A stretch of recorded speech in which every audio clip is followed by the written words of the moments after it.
Okay, folks, it's your buddy Mike Messier, just leaving the theater. Saw the movie Challengers tonight.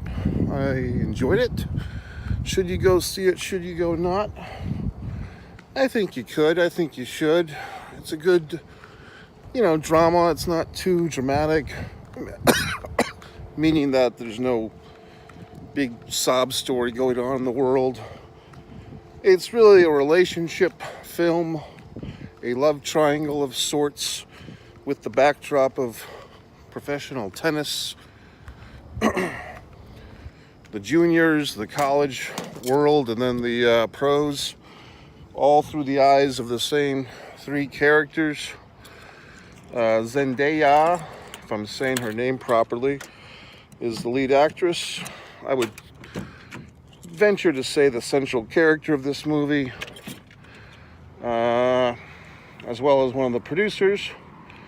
And the movie was actually better than I thought it would be. I thought it would be decent. I didn't think it would be as inventive, dare I say, as artsy as it turned out to be, with some of the music choices and so forth. So yeah, I thought this was a pretty good movie here. And now I will proceed to say spoilers. So I will get into some of the nuts and bolts of this movie. Challengers, in case you want to go see the movie, go see it. Pause my little review. But don't forget about me. Come back after you've seen the movie. We can compare notes. So look, Zendaya has been coming on strong in recent years. She had this whole, I believe it was HBO show, her and Sydney Sweeney. I didn't watch that show in live time. I've recently been catching a few episodes. Oh my God. But she's quite the hot ticket here. And there's an early shot in this film of her kind of thongified, which I'm sure will please a lot of folks. I thought the movie was good. I liked the music. It turns out that our old buddy there, our 90s pal, Trent Reznor, was behind the music, like a VH1. Also, what I liked about this movie, it's kind of going back, I think, to 2006. And we have these like 3 or 4 different time spots, in the 15 or 16 year lineage of this movie. We're kind of jumping around at different time zones of this love triangle, tennis triangle. I guess you could say friendship triangle at times. All very confusing, these relationships. However, God, I wish I had a beverage right now. Wish I had a nice fucking cold beverage. Because I have all these goddamn remnants of beverages throughout my day, but nothing that really stands out as like a nice cold, ice cold beverage. But the movie was good. I mean, yeah, I guess Zendaya is kind of growing on me here. She is quite attractive. She's a great actress, and she has a very, she was in some of these Spider-Man movies too, wasn't she? So, and here she kind of, the way that the movie came out, I thought I was going to see something a little bit different. I thought the movie's storyline was that these 3 tennis people had some type of menage a trois back when they were young. And it was like something subversive, and she kind of paired off with one of the guys, and they got married and had like the kid thing and just the traditional, monogamous relationship. And then there was the shadows of this guy that they, fornicated with from years earlier that was coming back to haunt them. That's what I thought the movie was about, but in reality, they never really did have a menage a trois. They had a bit of kissing, a bit of heavy petting, as the kids say, but they did not have a menage a trois. Instead, it was more like Zendaya, her character anyway, was it Tanisha? Tamish? Whatever the fuck. She's kind of toying with these 2 white boys, as she calls them. Basically, she's toying with their emotions. She's got her fuck boy, and then she's got her marrying man, which is kind of like the hidden secret agenda of a lot of these women I hear. They want to have one guy between the sheets and one guy paying the bills. But in any event, I like this movie. I mean, I thought it was good.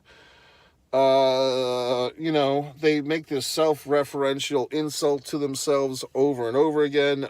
I hit a ball with a racket for a living.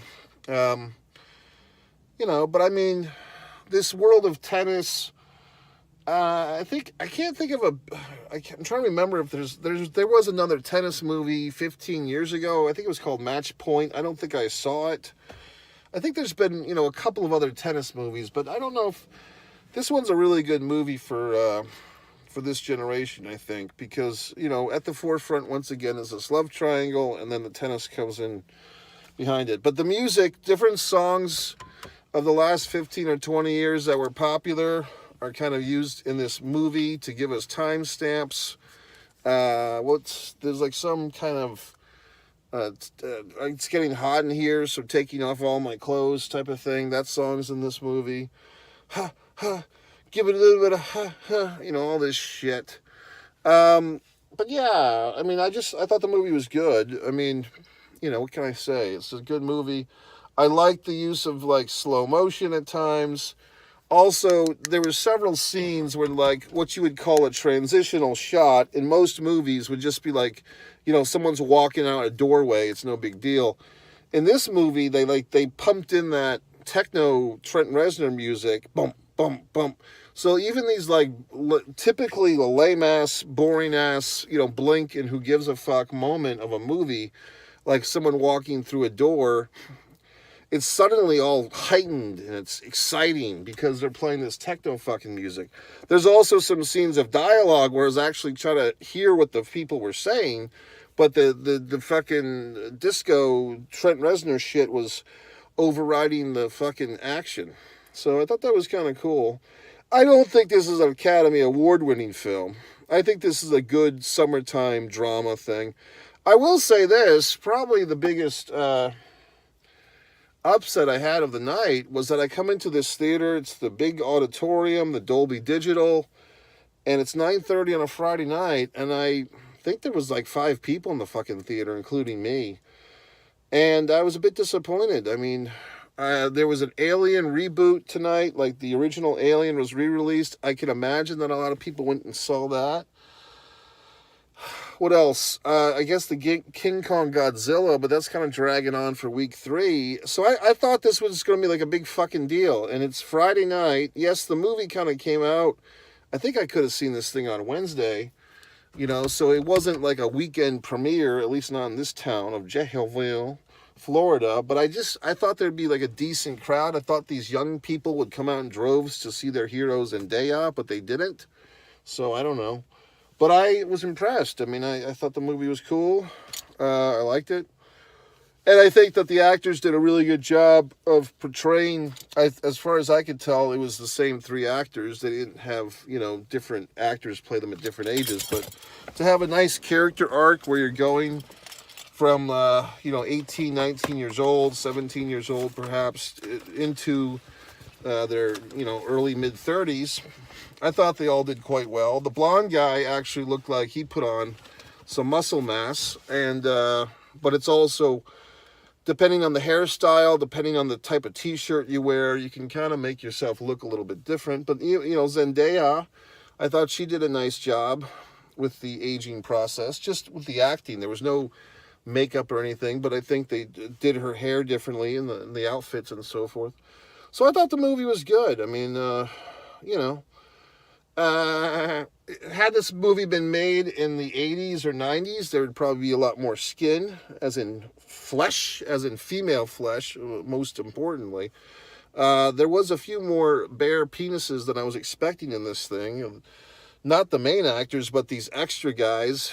There's this kind of creepy shower scene in this thing with all these male genitalias coming out to play. But in any event, I thought the movie was good. I mean, like I said, this is not Academy Award-winning stuff. The content is not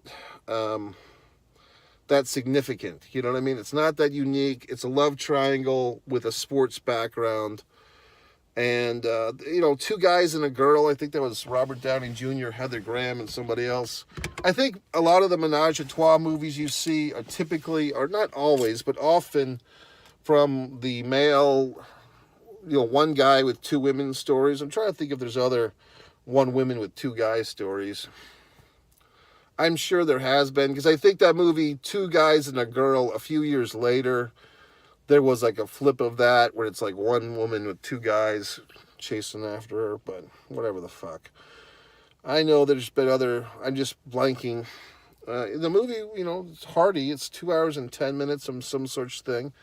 A solid 25 minutes of previews. So now, you know, it's late into the next day or whatever the fuck. So anyway, I'm giving props and credit. I'd probably give this thing maybe 4 stars, maybe 3 3/4. I mean, it's, when I give these stars, folks, even I have to say that sometimes it's hard to judge, because some movies, just the genre or what the scope of the budget, it's like, what is this movie shooting for? You know what I mean? So in this case scenario, a character study, a love triangle, it's not Oppenheimer. You know what I mean? It's not even Barbie. But for what the material is, like these 3 people fucking and arguing and conflicting, and the fucking husband has to prove himself, and the woman hurts her knee, and all this horse shit. I mean, I think they did about as much as you can do with the material at hand, you know what I mean? So, in any event, I'm pretty happy to have seen this movie. I'm a little surprised and disjointed that more people didn't come to the theater, but look, I'm not getting a cut of the profits here, so why the hell should I care? But anyway, folks, go see it. Go to MikeMessier.com. Like all my things. Support all my shit. Buy my books. Go to stand me on social. Or don't. Do things or don't. Anyway, good movie. Good job, Zendaya.